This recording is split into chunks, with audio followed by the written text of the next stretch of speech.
berbagai pemahaman-pemahaman tentang kehidupan, ya, aturan-aturan kehidupan, tata cara kehidupan, budaya, perilaku, kebiasaan, ya, kebiasaan-kebiasaan orang kafir itu tidak boleh ditiru, Pak. Ya, ini larangan. Karena Nabi mengatakan man tasyabbaha biqaumin fahuwa minhum. Barang siapa meniru atau melakukan suatu perbuatan sebagaimana yang dilakukan oleh suatu kaum, maka dia adalah menjadi bagian dari kaum itu. Ya, jadi kebiasaannya saja nggak boleh diambil, apalagi budayanya, apalagi aturan-aturan kehidupannya. Nah, ini tidak boleh. Ya, Nabi tidak pernah melakukan itu. Nah, lalu apa yang boleh diambil dari orang-orang kafir? Yang boleh diambil adalah berbagai materi atau benda yang tidak mengandung.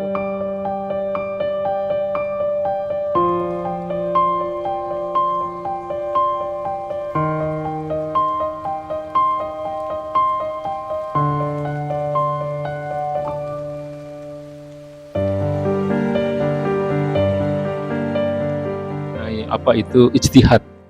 Ya, ijtihad itu adalah satu upaya yang sungguh-sungguh dari para ulama yang memiliki bekal-bekal keilmuan tertentu dalam menentukan status hukum atas suatu persoalan yang dimana hukum itu tidak ada di dalam nas Quran ataupun di dalam hadis. Ya, itu namanya ijtihad. Ya, nah ini penting sekali karena dalam perkembangan teknologi yang demikian pesat, demikian maju, ini banyak sekali hal-hal baru yang diterima oleh umat Islam.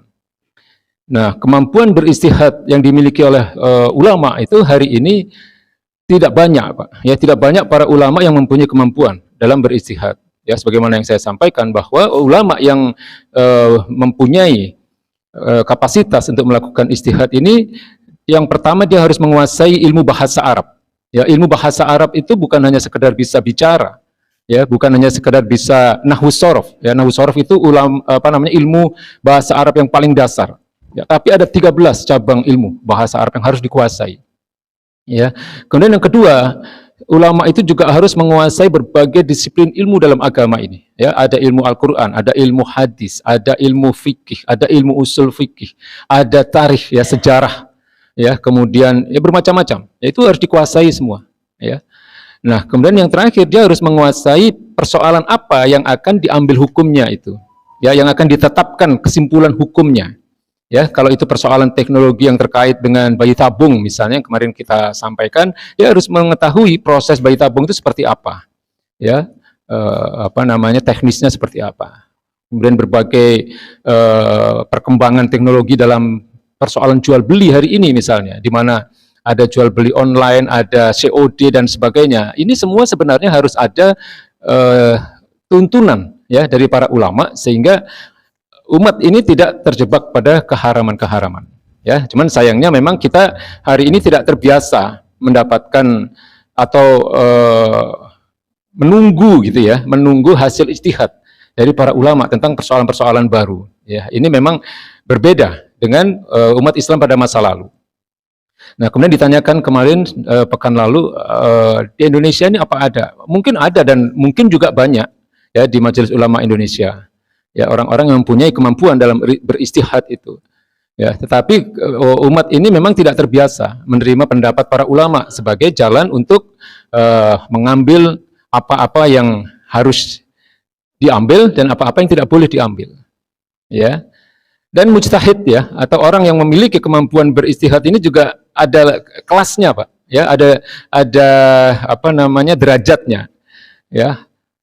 Yang pertama adalah seorang mujtahid yang disebut dengan mujtahid mutlak, itu dia mampu memutuskan hukum atas seluruh persoalan aspek kehidupan. Ya, tapi ada namanya mujtahid masalah. Jadi dia hanya mampu mengambil kesimpulan hukum untuk masalah-masalah tertentu. Ya, misalnya dia menguasai masalah ekonomi. Nah, dia adalah menjadi seorang mujtahid untuk persoalan-persoalan ekonomi, ya, dan lain-lain. Jadi ada kelas-kelasnya. Nah, akibat dari tidak adanya kebiasaan berijtihad, ya, akibat tidak banyaknya juga para ulama yang mempunyai kemampuan dalam berijtihad ini, hari ini umat berada dalam situasi di mana umat tidak tahu gitu ya. Bahkan mungkin diantaranya adalah kita ini tidak tahu mana yang boleh kita ambil, mana yang tidak boleh kita ambil, ya, dari orang-orang kafir. Ya, nah kesimpulannya yang sudah saya jelaskan pekan lalu, bahwa yang tidak boleh diambil dari orang-orang kafir itu adalah apa-apa yang disebut dengan hadoroh. Hadoroh itu apa? Hadoroh itu peradaban, kalau sering bisa kita terjemahkan dalam bahasa Indonesia. Yang masuk dalam peradaban ini apa? Berbagai pemahaman-pemahaman tentang kehidupan, ya, aturan-aturan kehidupan, tata cara kehidupan, budaya, perilaku, kebiasaan, ya, kebiasaan-kebiasaan orang kafir itu tidak boleh ditiru, Pak. Ya, ini larangan. Karena Nabi mengatakan man tasyabbaha biqaumin fahuwa minhum. Barang siapa meniru atau melakukan suatu perbuatan sebagaimana yang dilakukan oleh suatu kaum, maka dia adalah menjadi bagian dari kaum itu. Ya, jadi kebiasaannya saja nggak boleh diambil, apalagi budayanya, apalagi aturan-aturan kehidupannya. Nah, ini tidak boleh. Ya, Nabi tidak pernah melakukan itu. Nah, lalu apa yang boleh diambil dari orang-orang kafir?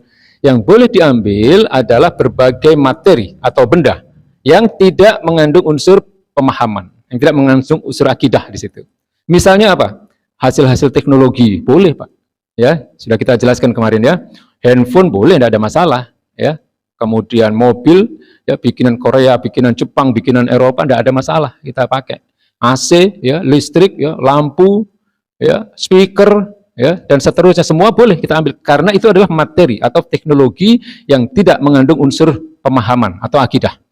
Ya, Nabi dulu pernah mengambil teknologi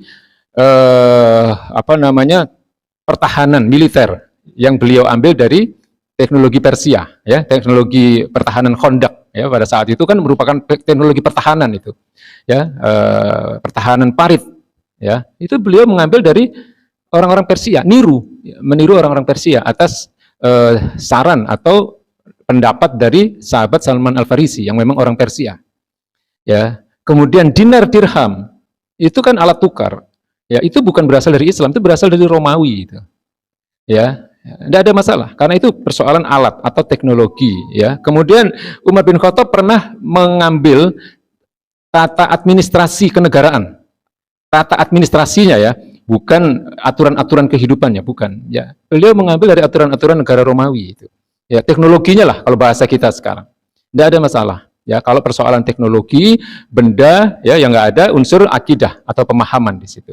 Nah, yang tidak boleh adalah kalau akidah itu, kalau benda itu ada unsur akidahnya di situ, ada unsur pemahaman di situ. Contohnya apa, Pak? Kemarin yang kita berikan contoh, ya, kaos misalnya atau baju. Ya, kaos baju itu kan apa? Benda atau perbuatan itu? Itu kan benda kan?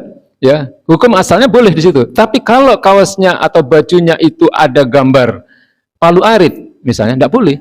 Ya, karena palu arit itu menggambarkan akidah atau pemahaman kelompok tertentu yang tidak meyakini adanya agama ataupun Tuhan. Ya, jadi dia bukan hanya mengingkari Allah, tapi dia juga mengingkari seluruh Tuhan-Tuhan yang lain, agama-agama yang lain. Ya, menafikan agama, meniadakan agama, ya, atau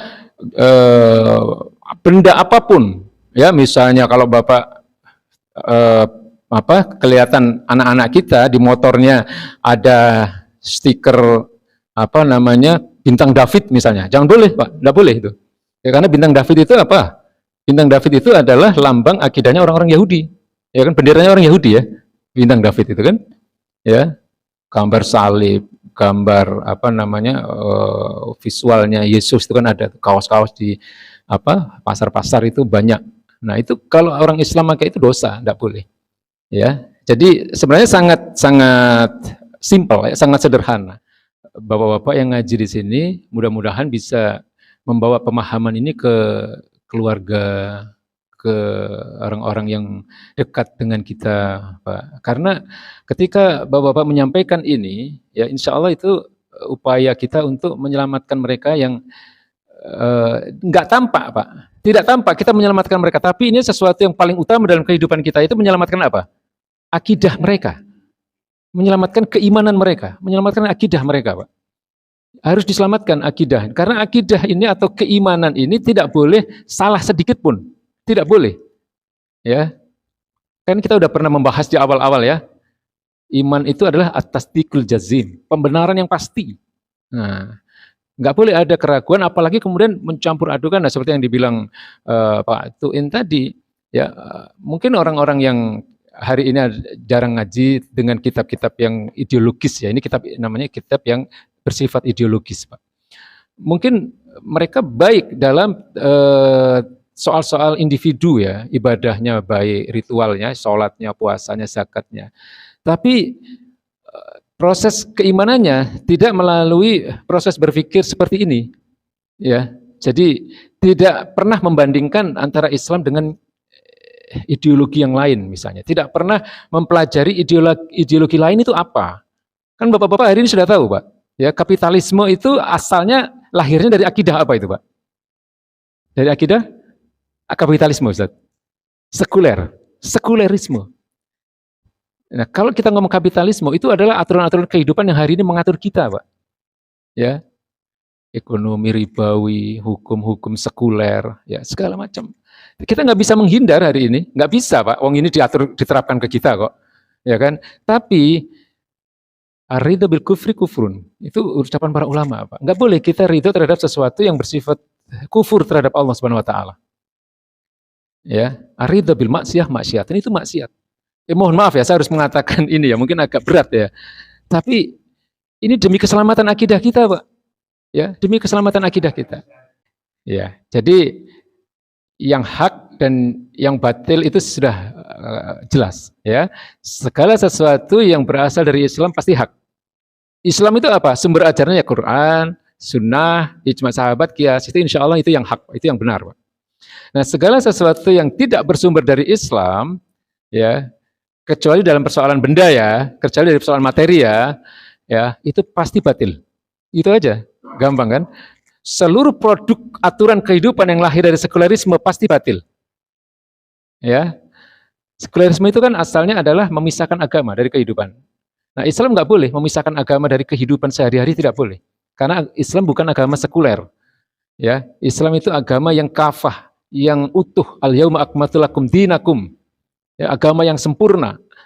Ya, nggak boleh aktivitas kita dalam kehidupan, dalam aspek apapun itu menyingkirkan agama. Sementara agama yang lain seperti itu, Pak. Ya, agama yang lain semuanya menyingkirkan agama dari kehidupan karena mereka memang semuanya sekuler. Mereka nggak punya aturan-aturan kehidupan. Ya, kecuali mungkin aturan-aturan yang sifatnya ritual tadi ya. Tapi kalau ekonomi, hukum, sosial, politik mereka nggak punya. Ya, nah jadi apalagi ateis itu pasti batil, wong anti agama anti Tuhan kok, kan gitu kan?